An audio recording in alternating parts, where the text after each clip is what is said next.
Good morning from both coasts. Oh, we're recording from both coasts there. Jason's still in New York Sean, are we going to City. take a look at the weather first, or are we going to get right down to the news? Weather before we get Sean Hayes. into the feel-good piece. You know, we're going to look Traffic at the weather. on the threes. We're going to look at the weather right after this wonderful episode of SmartLess. Let's go. Welcome. SmartLess.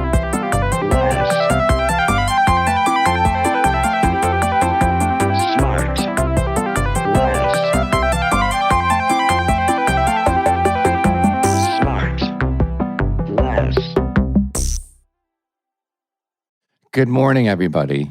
Good morning. Hi, Sean. Sorry, are you about to launch into something? No, hi. It was like, good morning, Remember everybody. when Sean used to have a bunch of talking points prepared Oh, yeah. for the coffee I chat? always do. I have them today if you want. Do you really? Oh, Let yeah. me see it. He Do you always have it does. written down on a piece of paper? I Little jotted down a bullets? couple things that Does, happened. does Nick do it? No, I do it. Huh. Just right before we sign on. Does Scotty ever recommend or suggest, hey, you know what would be fun for you guys to talk about tomorrow? Ever? No, not really. No. All right, so what are the hot topics today, Yeah, let's Sean? go for a hot topic for Sean. Well, What do you got down there? So my sister was here, you know. Yeah, the Tracy, listener, the Tracy not only exists, but she had a little stay at Shawnee's house. yeah. Yeah, and Jay, you called, and she I talked to you, called, and you talked to her. And you two were spooning, right? I mean, like spooning in bed. Yeah, Scotty Yeah, was there's nothing out. weird about that. No, you guys were cuddling. That's fine. Yeah. That's fine. We could use, you know what? We could use more cuddling in this world. We could, and maybe a little less gum. Yeah. Yeah. Fuck. Every show. I know it's hard to remember because we do these like a week apart, and then you forget a lot in 6 days. It's difficult. Man. Is there like a nicotine cream? What about if you found like a cream you could just put on your shoulders or something? Yeah, what about Cream. yeah. A patch. Yeah, is it like testosterone cream?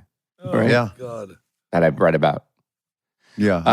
So I've heard about that too. No. Yeah. Oh, yeah. I It's don't not need working. It's not working. I need to do a few more you- clicks.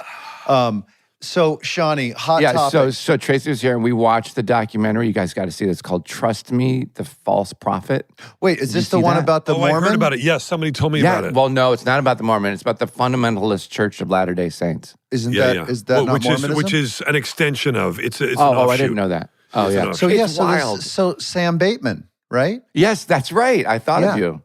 I'll bet you did. Yeah, it's. I Explain don't yourself, know. Jason. I don't know if there's a relation there, but I would guess that there is. I mean, our family is out of Utah, so I mean, No. So that was probably your first tip, I guess, huh? was that what kind of got you going in that I'm direction? not an experienced investigator, but those No. are two hot Man. leads: name and location. Fuck, nothing gets past you, dude. It's unreal. Name and location. So how is Sam doing, Jason? I have not spoken to him for years. No, I have no idea. I haven't seen him since the family reunion. But Amanda did actually just this morning say that she finished it, and she said it's Yeah. really worth watching. That it lands the plane very well. Yeah, it's sad and fascinating and all those things. It's Well, crazy. there's a Bateman that runs through that great John Krakauer book that I optioned and produced that Under the Banner of Heaven. Under the Banner of Heaven. Thank It's a you. great read. yeah. If you've never read it, it's a great read. Yeah, it's It's really really- tragic, but there is a I know. Bateman that goes through that, and I bet about he's that? related. Did you guys you made that, right? We did, yeah. Yeah. How was it? I gotta watch that. Andrew Garfield plays a lead in that. Yeah, how was it? on FX? Great. Be honest. Incredible. How was it? Yeah. Oh, I gotta see that. No, I'm kidding. I never saw it. I do want to see it. I loved that.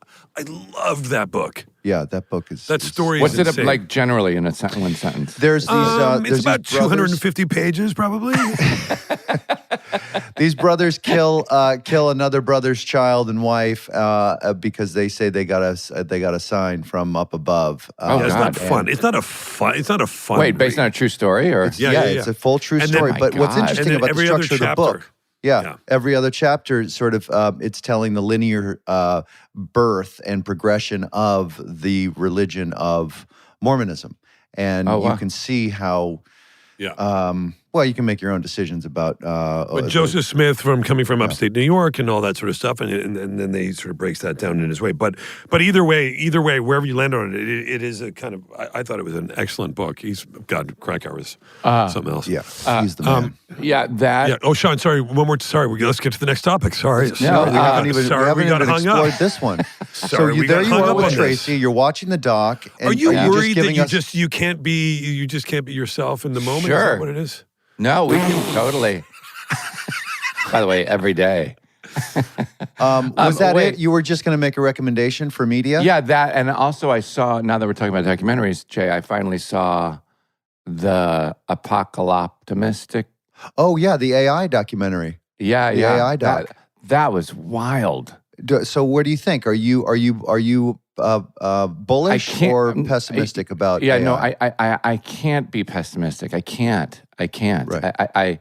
I have to believe, just so I can get through every day, that AI and us will work together, and AI is not going to destroy the world. That mankind will do the right thing when presented with an option to use this incredible technology for good or for bad. I always believe humanity will win out in the end.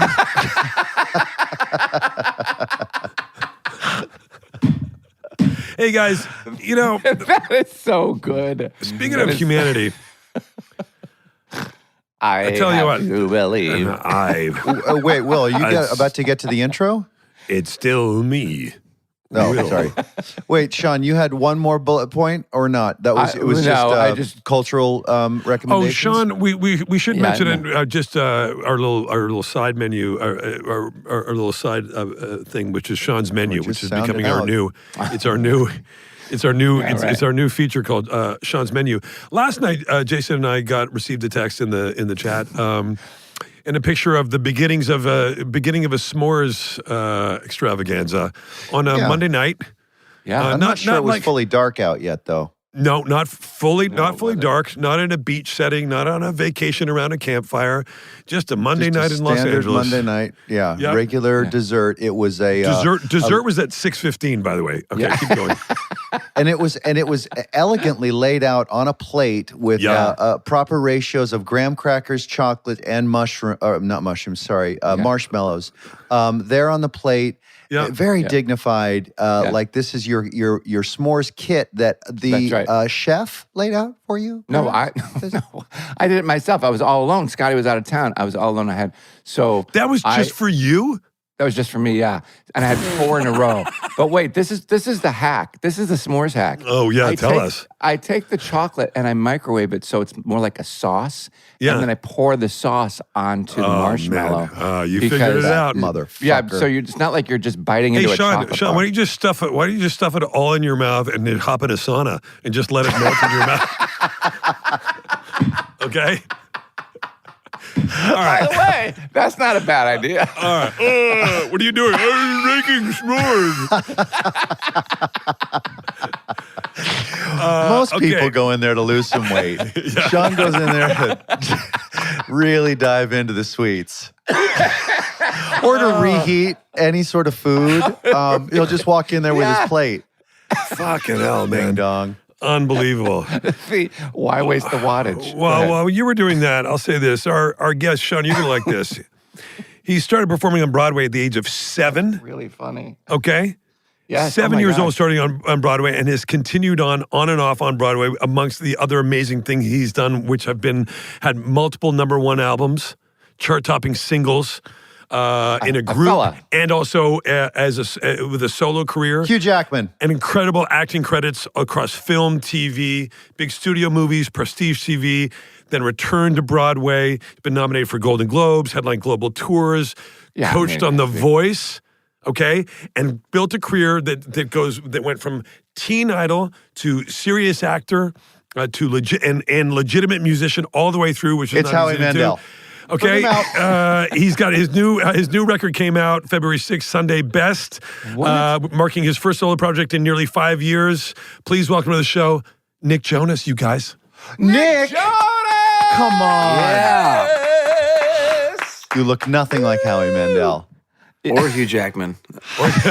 Well, give it time. Hello, Good to Nick. see you guys. Nick, Good it's to so see good. you. This feels overdue.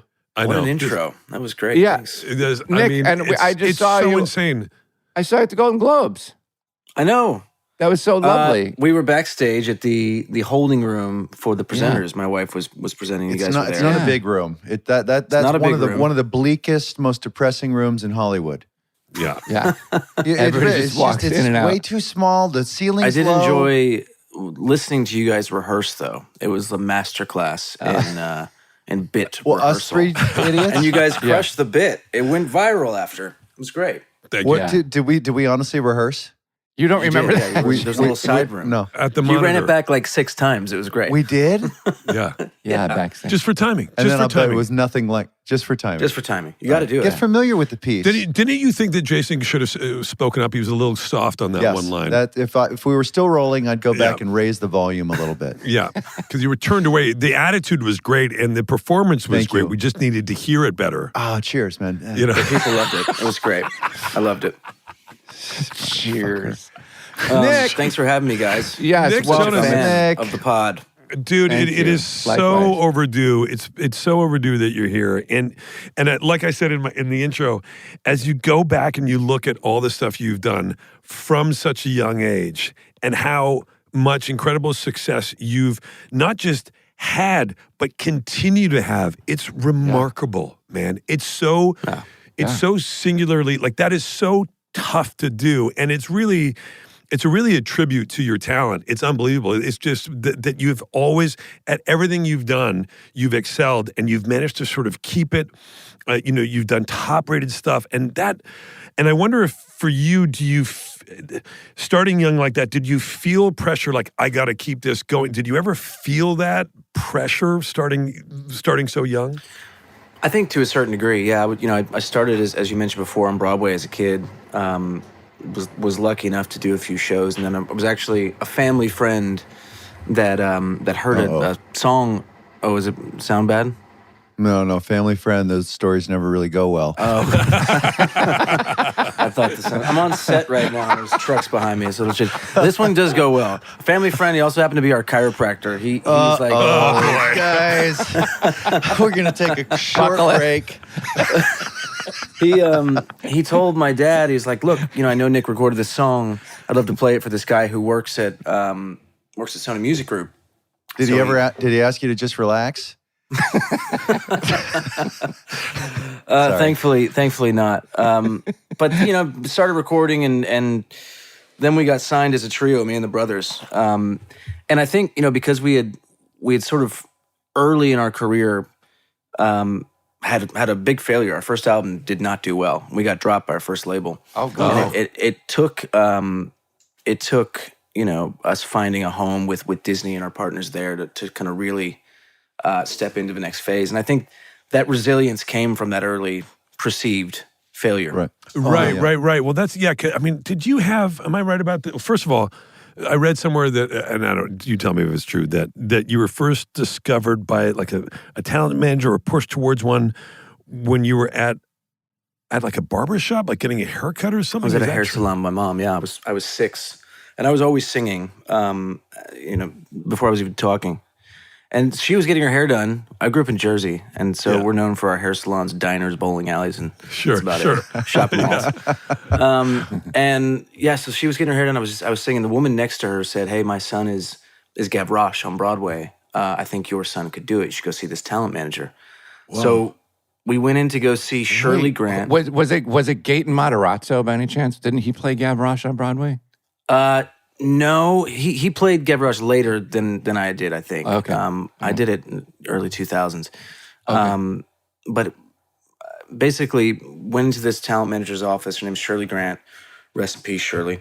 She's got her walls lined with headshots of little weird actor kids who look you in the eye and shake your hand really intense. He's looking at you, JB. He's looking at you. Did you notice that? He's looking at you. And she started sending me on auditions, and that was kind of the start to my run doing shows. And That's so nuts. Wait, so you played Gavroche and I played Gavroche. Who's Gavroche? I'm embarrassed to say I don't know. He's the kid that basically is the kind of narrator for the second chapter of the story of basically when Valjean. Have you seen Les Mis? Of Les Mis. Of Les Mis. Les Mis. I don't He's know. he's the only kid in the whole. Spoiler alert: he gets shot in the head and he gets killed. And it's as a child actor, it's a dream role. You get to do the old snap of the head back and die. It's epic. I also played. Wait! Full sidebar. Pause.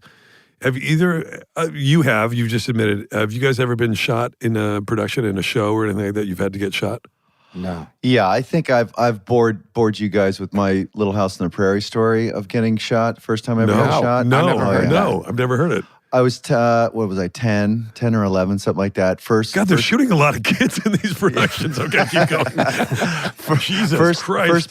First big gig.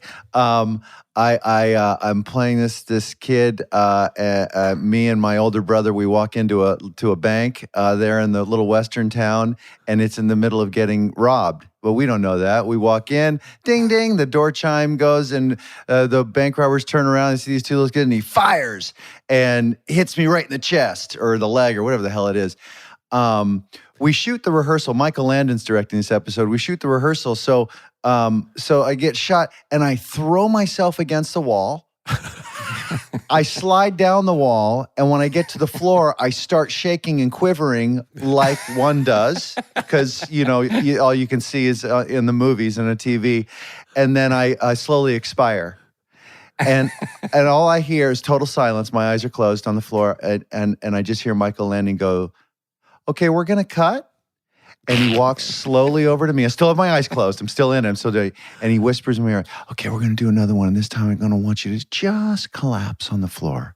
Okay, next time you get shot, I want you to just slowly just collapse and quietly expire."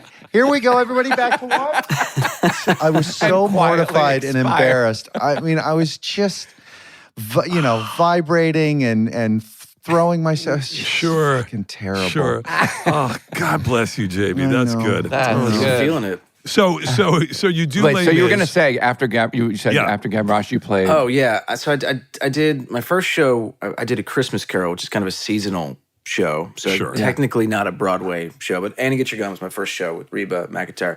I did it with Frank Langella. Actually, it was pretty incredible. He played Scrooge. Yeah. I was actual character name Scrooge at 8. And I was the understudy. I was the understudy for Tiny Tim, and in the 8 years that this show had run, they'd never had a Tiny Tim cover have to go on, so they just didn't bother to rehearse the Tiny Tim covers. Oh, shit! And the year I did it, again, my dad gets a call and they say, "Hey, Nick's going to go on for Tiny Tim today. We got to get you here an hour before the show to do a put-in." So I rushed over to the theater and basically run the 5 scenes that Tiny Tim has in the 2 songs, and thrown out there for the opening kind of song, and literally my mind goes blank. 16 bars of just silence as the music's playing. This really intimidating conductor's there looking me in the eye, and it was a good entryway into live theater. Shit happens. You just got to roll with it. But as an 8-year-old, I was pretty mortified. Scrooge At 8 would be a good title for autobiography if you ever decide to write one. I'm going to write that down, actually. It's a good idea. Wait, did that instill a fear in you about performing going forward? Well, the conductor came up to me after, and I was expecting him to sort of scold me or something like a teacher would. Instead, he came down on my level, and he said, "Things happen. You just got to keep going next time." Yeah. He said, "We're just going to drop to the floor." Just collapse. We're just collapse. We're about to reset, and we're going to expire. And yet you're going to collapse and expire. Actually, I wonder if, hearing you say that, and Sean, your question, I wonder if it had the opposite effect of having that. You kind of mentioned like your first record wasn't the hit, that it didn't go well, that you had that experience at 8 on Broadway. In a lot of ways, it probably galvanizes you, and because if you can kind of get through that at such a young age, right? In a lot of ways, you kind of go like, "Well, fuck, I've done that already." Like otherwise, you're waiting for that moment your whole life. Like, when is going to be the time that I'm going to completely bottle it in the moment? Yeah, and I've had a few of those too later on. Moments that certainly didn't go the way I hoped. But I do think that those early experiences helped kind of create a foundation that led to me not losing it. Yeah. Yeah. What about the things that went way better than you thought they were going to go at an early age? Like, for instance, you know, the like the incredible fandom of like all of these like girls screaming at you even at an age where you might like you're just starting to like get all crazy about girls, and like is that sort of thing now that you're an adult and you've managed to weather the transition between sort of like teen idol into an adult, professional actor, performer, etc. You know, how does all that stuff kind of transition for you in your head about, how much of it is real, how much of it is just part of the job? Well, what do you do with all that sort of like that ego surplus? And, because it's all kind of junk food to a certain extent. And like, you got to figure out where to place it all, right? I guess. Yeah, it's a great question. I mean, I always think it's funny when people frame an answer this way. So forgive me for doing it. But I think, one of the biggest misconceptions about us, and odd to acknowledge your own perceived misconception. Sure. But it was that because we worked with Disney and the core of our demo was, primarily teens. Yeah. That, there's no way this music came from an honest source or that it came from us even. Right. And it was a really bizarre thing to sort of, be in a spot where at 13, 14 years old, I was experiencing all the things you're talking about: first love, first heartbreak, real big, human emotions that I was able to put into song in a way that spoke directly to that audience. And when you ask about like what's something I thought went incredibly right, it would be the fact that our dad raised us on this great bed of classics. Yeah. We discovered our own kind of sound and found our own voice creatively. And I had this outlet that both helped me process these big feelings, but also connected in a way that frankly now, we play these songs 20 years later as men and dads and husbands in our 30s. It's even more resonant with the audience because they've grown with us. Yeah. And tracking that over time has just been the most fascinating thing and pretty special to be honest, Mm-hmm. And we will be right back. And now back to the show. You mentioned that in your dad raising you on those classics and musically, like, so what was that? Who is the person? Did they discover that that you had a talent for music, that they kind of came from you, or your parents, were they musical in that way? Like, was that something that they came from them? Yeah, our dad was a really gifted musician. He's a pianist, a vocalist, and he was actually a pastor when we first started. We lived in Dallas for a bit, where I was born, and then we moved to Jersey, and he became a senior pastor at this church there. And music was always a part of our life. And I think my latest album, Sunday Best, came out in February. It really kind of, musically speaking, not so much about lyrically, but musically touches on some of those early musical roots in the church.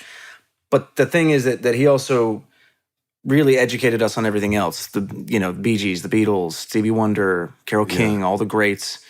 And we had, a real sort of deep dive musical education by way of those hour-long drives from our house in Wyckoff, New Jersey, to the city to go perform in shows there. And eventually, we left the church or were sort of pushed out because our music wasn't Christian music, right? And so some of the people in leadership there were upset about that and thought that we were sinning. Sure. So we took a different path. Yeah, now exactly. He was looking at you, Sean. He was looking at you. Yeah, no, I got it. I can. Sean, you want to talk about the time that you whack off in New Jersey? Okay, so listen. To start, yeah. But that's so you had all this music, and then you start acting, and you have consistently gone back and seamlessly back and forth between the two, and sometimes the marriage of the two in musical, like on Broadway, and then and then doing serious acting roles and doing all that stuff. And is there one? I mean, you don't have a lane. You're occupying multiple lanes at the same time. And how do you approach that? Do you have like an approach like, well, now this year I want to spend more time making music, or does it just kind of flow? It just kind of flows, and as of course you all know, that the lead time for a film or TV project is so much longer, than the turnaround time we can have in music. I could record a song this afternoon, and then if I wanted to, put it out this evening. But there's so many people that have to weigh into how something gets made on the film and TV side, which is something that is sort of new for me, on the development side of things. And I always love hearing you guys talk about your process with development and kind of what that's been like, because the last, I'd say 6 years, kind of during and post-COVID, outside of touring and music and all that, that's been a really exciting thing, is to sort of do my best to forge a path where I'm a little bit more in the driver's seat than I've been in the past. Been really fortunate to be a part of some great projects, but when you can start to develop things that you feel like are the right next steps for you, and you're more in a sort of position to make decisions, it's a really empowering thing. How are you finding your like, just to sort of follow up further on Will's question there, like, what do you find is drawing you more towards acting at times, and what's putting you more in a music mood? Is it Money? I don't know, No, like, kidding. yeah, well, I mean, but right, there are certain I guess the question behind it all is what is the difference in creative fulfillment that you find between acting and music? What's touching you, in your most core place versus some other place? I don't know. Yeah, I think that honestly, becoming a father, we have a 4-year-old. That really changed everything for me as a creative, both on the music side and as an actor. And I've always loved acting, and I've kind of bounced between things like Jumanji, for instance, which is very big and fun and exciting and incredible cast, and then smaller things, the $1 million movie, right? The thing that you just kind of grind, and I love both, and think that it's amazing to kind of have that range. And on the music side, the driver is the fans, truly, and I'm not just saying that. It's bizarre to get to do anything for as long as we've now been fortunate enough to do, especially with the way it kind of began. With there is a reality to the fact that teen fans or that sort of heartthrob label can be a challenging thing to step out of. Right. Yeah. And I think our daughter and the experiences I'm having with her have me way more connected to the words I'm saying, no matter what they are, and kind of my worldview and everything else. So I can't really say one thing is more inspiring or exciting, but actually looking at the world through her eyes, in a sense, gives me just a better perspective and a deeper, sort of angle on what I want to be doing. Well, and you've also had part of your experience has been a big part of it, on and off, has been continue to work with family, right? To work with your brothers on and off. Yeah. I mean, that's also very unique. And in addition to your solo work as a musician, and then your solo work, if you will, as an actor, going from project to project, one of the through lines has been what you've created with your brothers. And I wonder, is that something that you like? Is that something that feels good as a sort of a steady thing that's always there, that you can kind of lean on, that idea of that family and you guys doing that stuff together? What's that experience like? Yeah, it's incredible to get to do, anything with the people you love and to share in those experiences. And we also had a moment where it wasn't good. We've had that chapter of the journey too, where we had to basically say, let's not do the music together anymore or work together, so that the family at the table can still all be there and love each other. And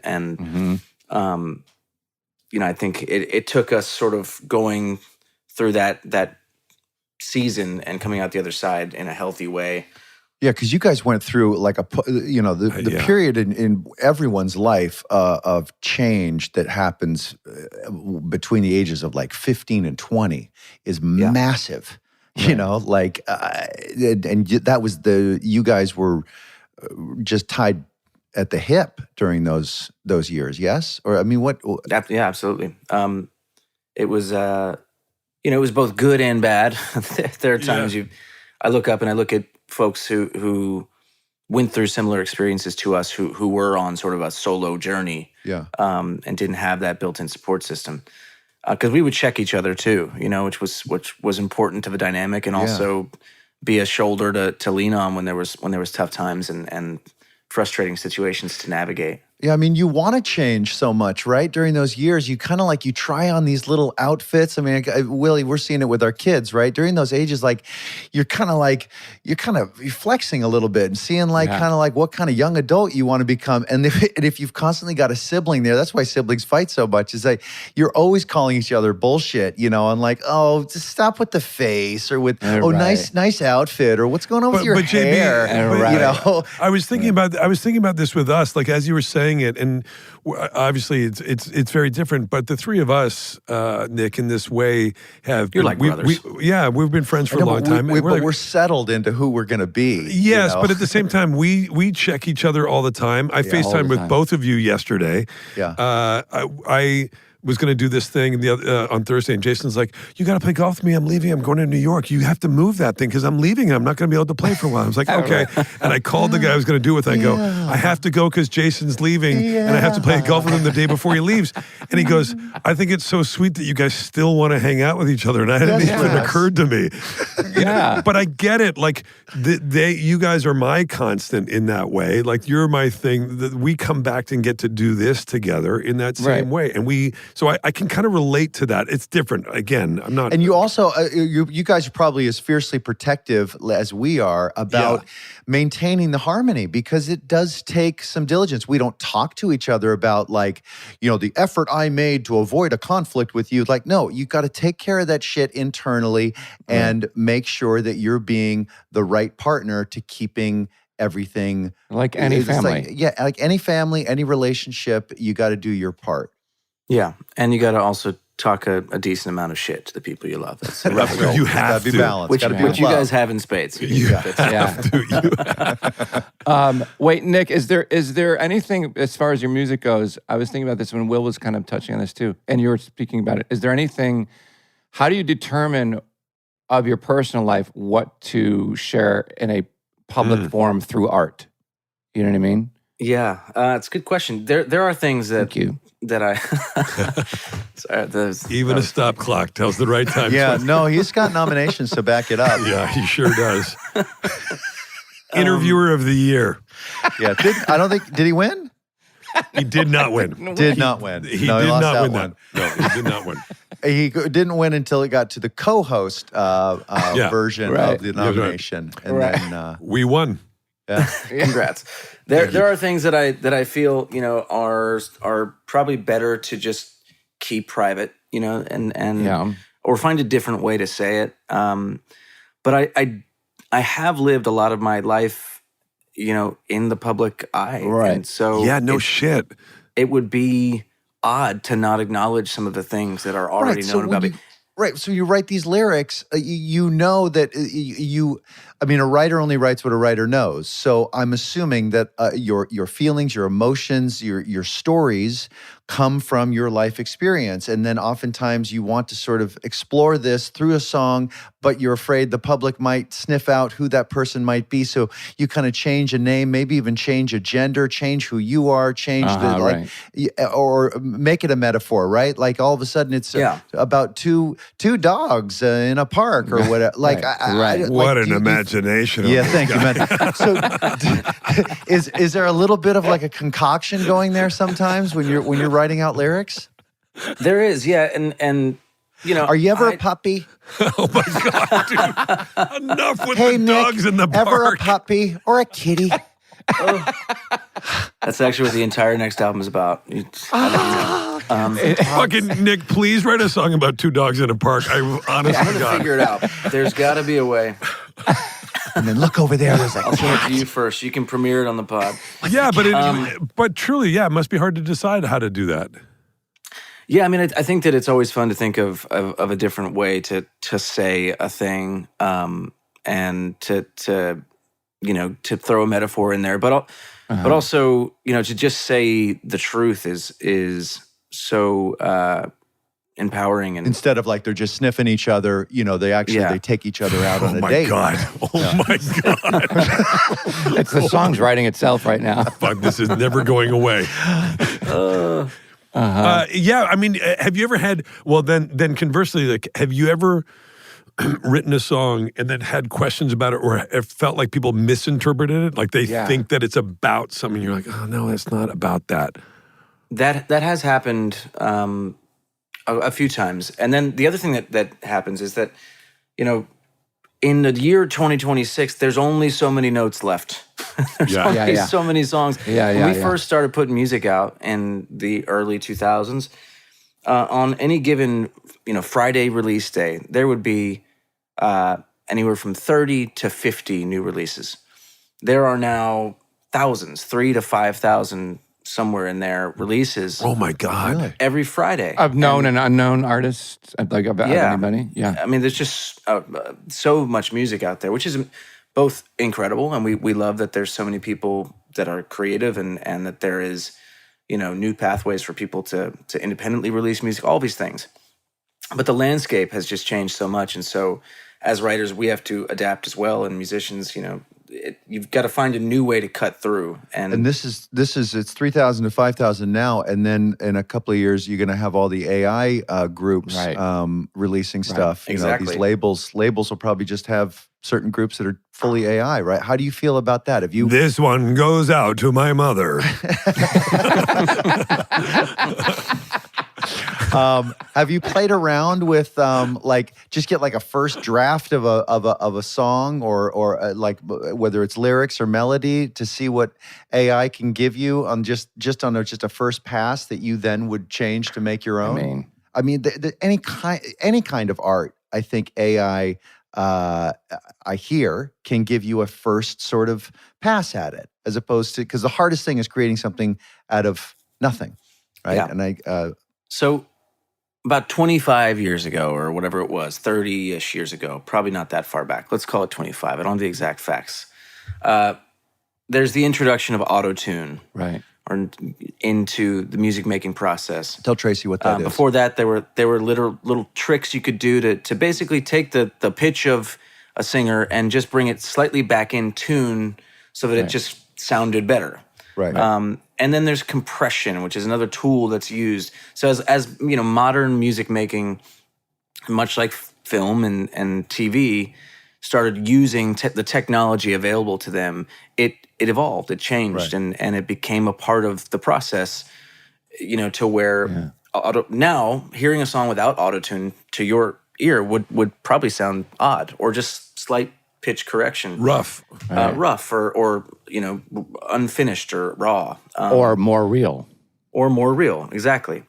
My thing, as it relates to the AI conversation and the creative process, is that it is inevitable that this thing that is available to everybody will be used in some way, and there will both be good and bad examples of how it's used.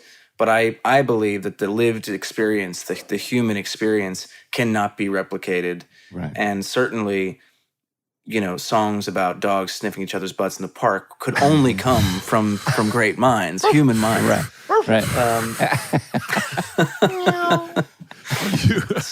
Right. So, but it's a really interesting conversation, because it's happening, in the circles I run in LA with other songwriters and and screenwriters, and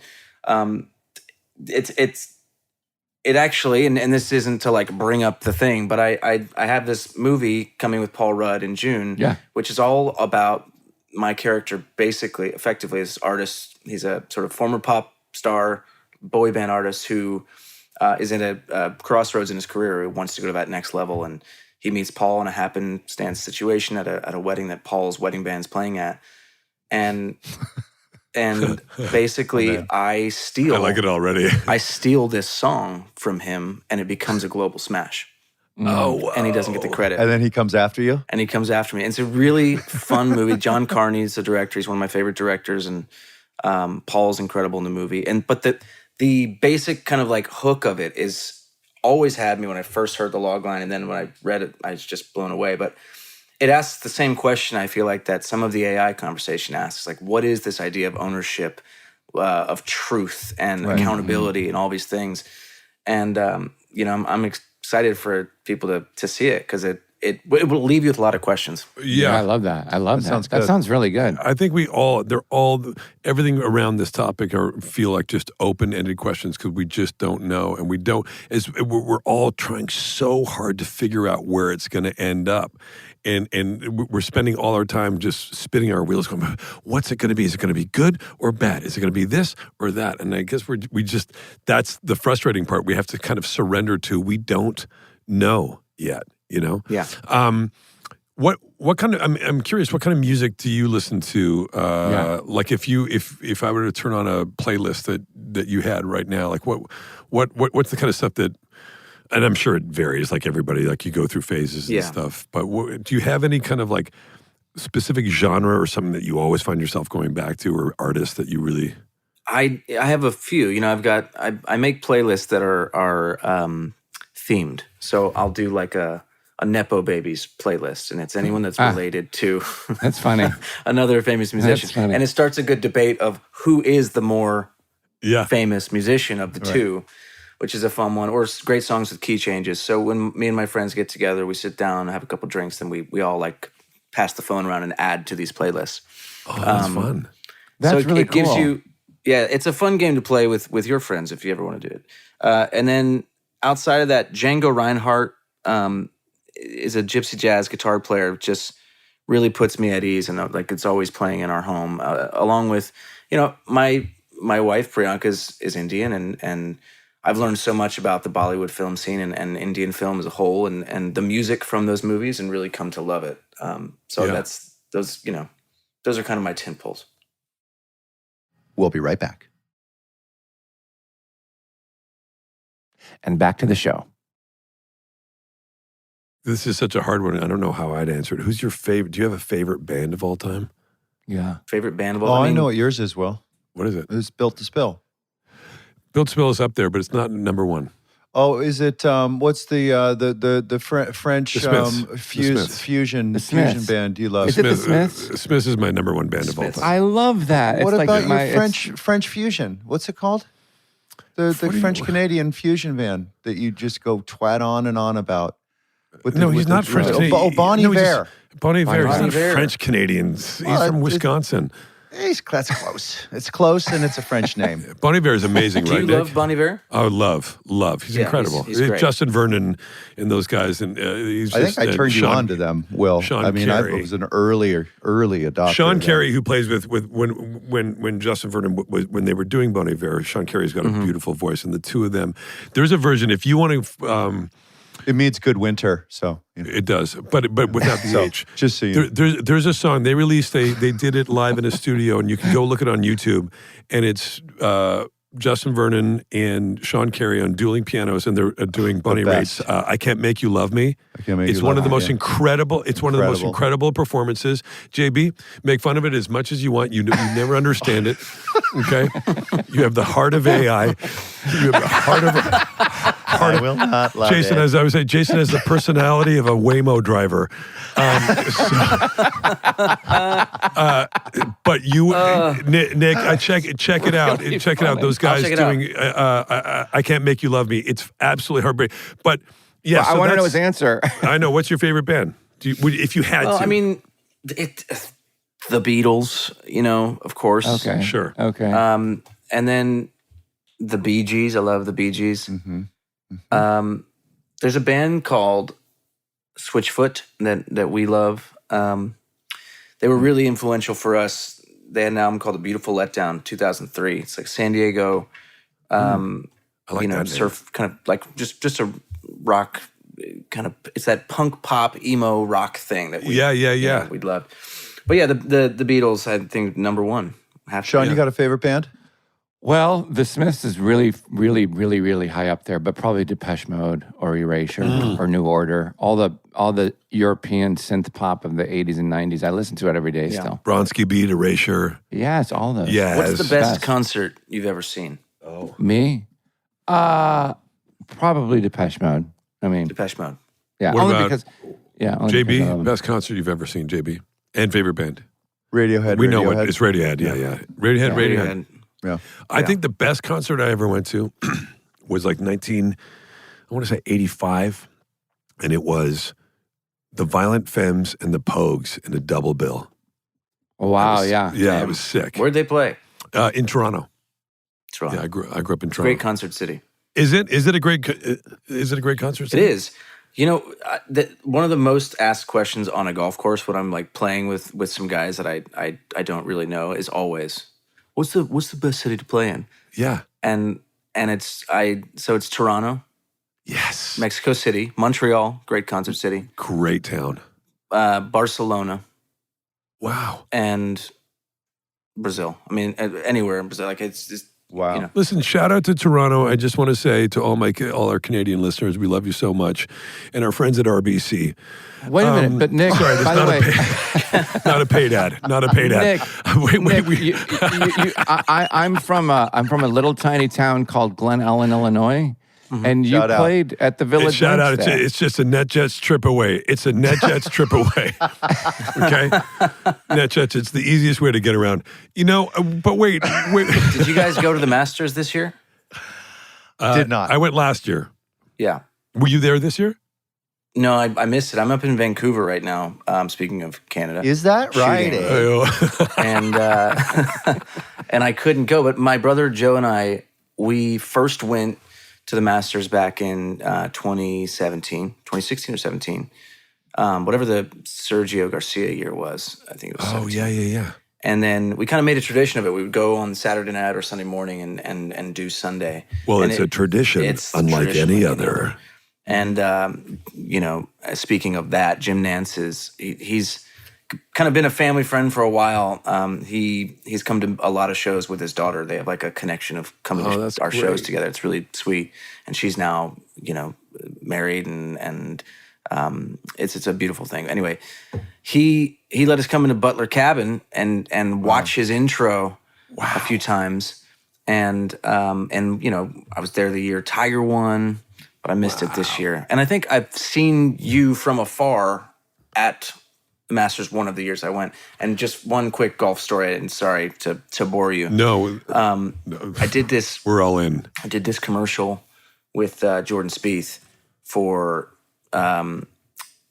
AT&T. AT&T. Yes. Yeah, and as a sweetener for the deal, they were like, "Hey, we're gonna get you on to play on the Monday after the tournament."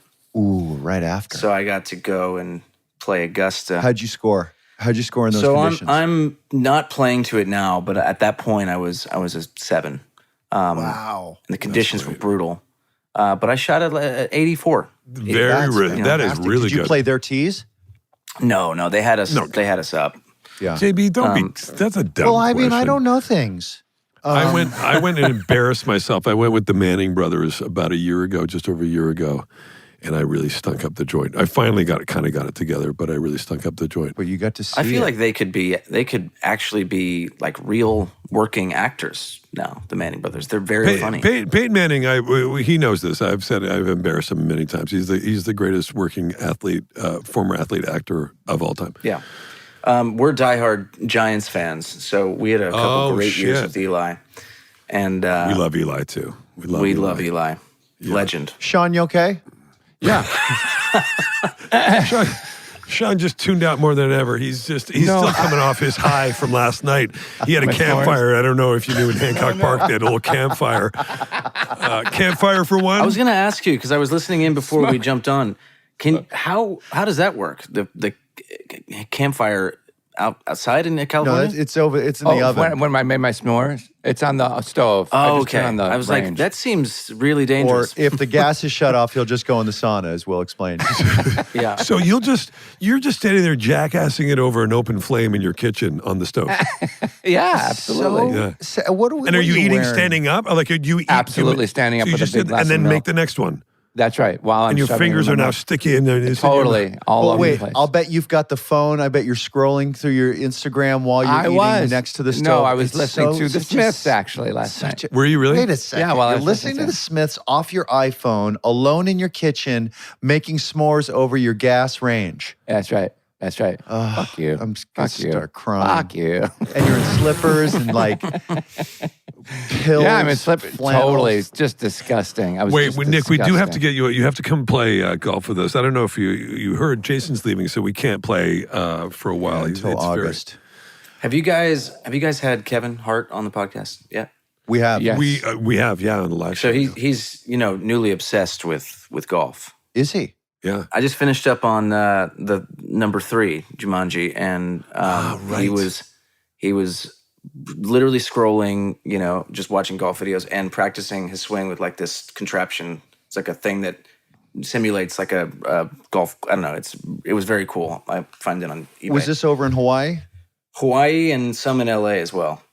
And so in Hawaii, you played some yummy courses, I'll bet. That's a yummy. I didn't. Yummy. I didn't have a chance to. I brought my daughter out with me and my parents. My wife is shooting in India, so I brought her out, and I did the dad stuff. We did like the dolphin swimming with the dolphins, and Nice. I took her. They have There at the Kahala Hilton. yeah, I think so. Yeah, and they have a Disney hotel. And so, she went and met Moana and all. It was great. Oh. I sacrificed the golf for the dad. Talk dad to me stuff. about India. How is India? Yeah. What I've never been there. I haven't either. I'm desperate curious. to go. I'm so desperate to You go. gotta go. You should bring the podcast there and do it. It would be massive. We should do that. Do an That's a episode great there. idea. SmartLess goes to India. I watch a little bit of Indian. This is true. Indian Premier League cricket from time to time. Yeah. And there's this new kid. He IPL. plays. I forget what. The IPL. And this kid. He's 15. He's like this On total. the Indian team. Yeah, he plays for national one of team? the teams. No, he played. Well, I don't know if he's playing for the national team yet. He's playing for one of the teams in the IPL right now. This kid is having. I actually watched the game where he was out after one run, but this kid is like an absolute sensation. He's 15 and everybody else is way older. Yeah, he's sensational. Yeah. I love cricket. You think the audience is hanging on to this particular section about the Indian Cricket League? I don't know. You think they're fucking In tuning India in they for are. Let me tell you In something, India they Arnett. Hold an audience. Something. He gets that. Jason just straightened himself. Well, yeah, you should go to India. So Priyanka's been shooting there. This movie by the director of it did RRR. It was his last film. Oh, sure. Yeah, that got a lot of great notice. Yeah, but big Indian kind of epic film, and she's not done a movie there in about 8 years, so it's a big deal. Her return. She did 80-something movies before she started. No, movies. That's Way. gracious. Yeah, it's an Wait. enormous industry over there. Over 80 films. Over 80 films, yeah. She's 75 years old, Will. It's a fascinating great. thing, though. The way in which the Indian audience reveres their film talent, their stars, is it's like unlike anything I've ever seen before. Right. And it's obviously an enormous audience. Over 1 billion people in India, and then globally. The reach is so big, and there's a bunch of projects that are really starting to make a huge impact globally now as well, which is exciting to see. The culture there, I hear that weddings are a major Yeah, for thing. sure. They are. Did you guys have a bit of an Indian wedding or no? We did. So we were friends for about a year before we started dating, and then once we started dating, it all happened very fast. We both kind of knew. So, first real date was in May, and then by July we were engaged, and married in December the same year. Wow. That's awesome. Well, how did you guys meet? We had a mutual friend who kept saying, you guys will really hit it off. I want to connect you, and he never did. And I got frustrated waiting, and I saw a billboard of her on Sunset Boulevard for her show Quantico. I was like, you know what, fuck it. I'm going to see if she follows me on Twitter. And she did. Wow. And so I messaged her, and we went back and forth for a bit. We met for a drink, just kind of casually in New York. And it took, a year or a year and a half for us to really say, all right, let's separate the time in our schedules to just like give this a go on a date and see what happens. And so we did, and it was literally, instant. And we both just kind of knew. Yeah. So flash forward to the wedding, we decided to do it in India, and we were scrambling to find a place to do it because we had spoken to Priyanka's mother's pundit, her spiritual guide and astrologer, and they had said that the best window, the most auspicious window would be in December. Wow. So we're like, all right, we got to find a wedding venue. And she showed me this video of this commercial that she had shot at this place, this palace in India. And she was like, there's no way this would ever be available. When I shot here 10 years ago, I said I want to get married there someday. Oh, wow. And so her friend who was with us, her best friend and her best friend's husband, he's like, let me just cold call them right now and see if they're available for these dates. And he stepped out of the room and he came back about 10 minutes later. He goes, they're available. It's the one weekend this entire year that they have available for a wedding. No Wow. way. How crazy is that? So Yeah. we did what's called a Sangeet ceremony, which is the first night. Basically, it's a really fun tradition where the families, the whole thing is about not just the couple, but introducing the families and integrating them together. And there's the spirit of competition that comes along with Indian weddings. So you basically do a performance and you battle, and the family that wins the performance is the more dominant family. So on her side, you have like her, a global Bollywood icon and Hollywood star, along with a bunch of her cousins and other folks in her family who are also Indian film stars. And then on our side, you've got the motherfucking Jonas Brothers and, and our friends and family. And it was It's epic. like a song competition, dance competition, both. Like a show. I'm not even kidding you. It was like a 45-minute show. Come on. And wow. She crushed it. Her side crushed it. And then we came out and I walked out because, they did what the actors do in Indian cinema, which is that there's a playback singer, it's called, or an artist. But then the actors on screen in character lip sync to the song. Right. Right. Although it's a different singer. Right. So they did that, and I walked out and got on the mic and said, we have one thing. That was an amazing performance, and you all crushed it, and we're humbled and honored to get to go after you. But we have one thing that you don't: live microphones. And then we started. That's great. Is there a strategy to going first or second? Like, did you guys flip a coin to see who would start?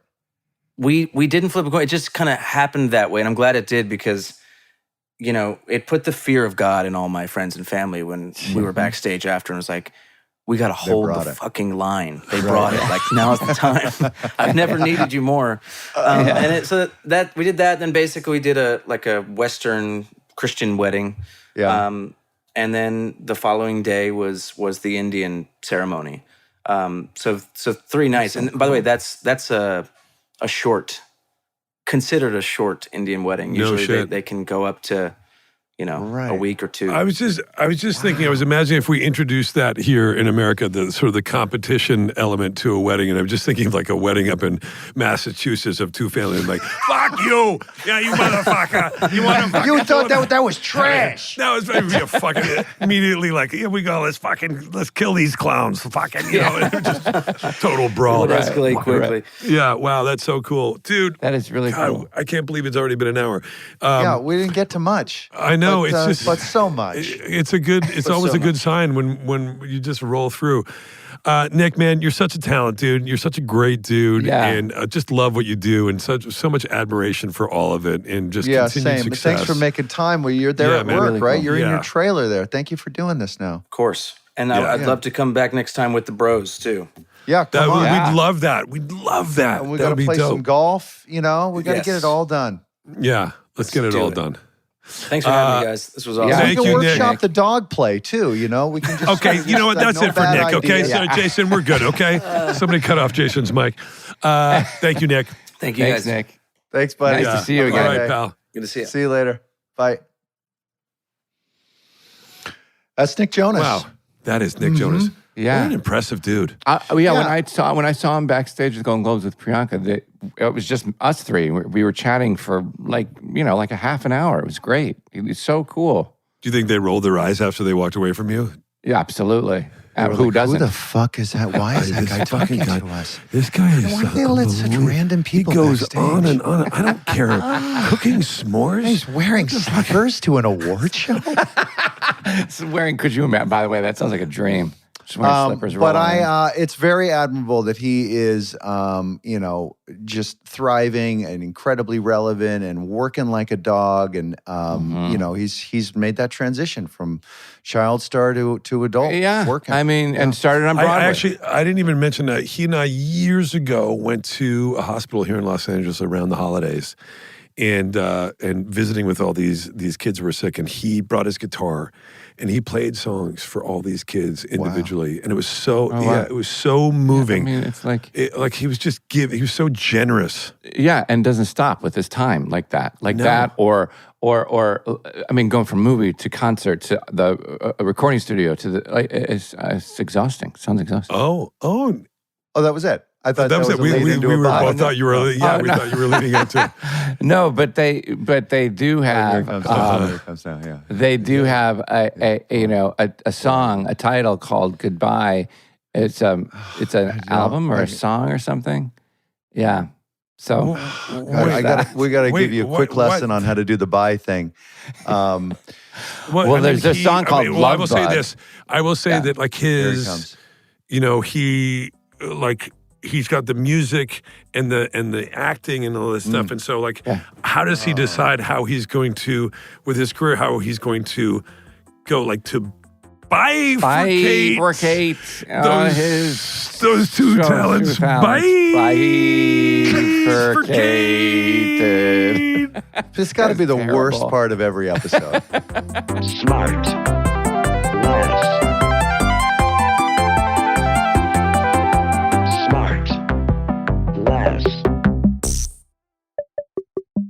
SmartLess is 100% organic and artisanally handcrafted by Rob Armjarv, Bennett Barbaco, and Michael Granteri.